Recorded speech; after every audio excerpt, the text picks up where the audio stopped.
The decision to push forward with digital IDs reflects a political gamble by the Labour government.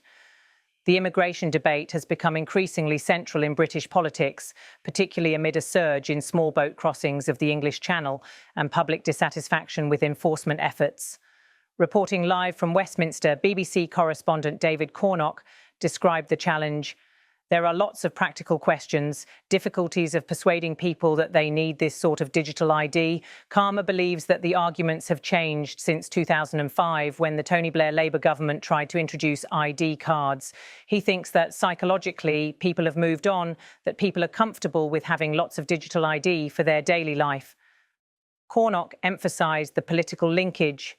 You heard there that he's clearly linking this policy with the whole question of small boats, because he believes it's too easy for people to come to the UK and then disappear into the environment and work illegally.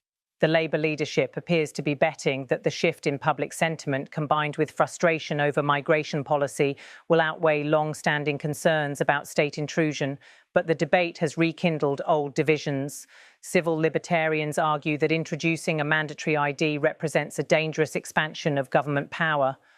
Others say the measure risks stigmatising migrant communities without addressing the systemic issues, such as global migration pressures, criminal networks and asylum backlogs, that fuel irregular entry. Cornock suggested that the government's calculation is shaped by the political climate. Immigration has soared as a political issue of concern to voters. If you look at the opinion polls, if you look at the rise of Reform UK, you can see that immigration has soared as a political issue of concern. He added that Starmer is expected to emphasise this point in an upcoming speech, saying that the Prime Minister clearly thinks that a digital ID pass is part of reassuring people that the government is actually tackling something that matters to a lot of voters. Supporters of the policy often point to the experience of European neighbours, where national ID systems have been widely accepted and integrated into daily life. Countries like Germany, France and Estonia require citizens to carry ID cards, and in many cases these cards serve as keys to public services, voting and digital transactions.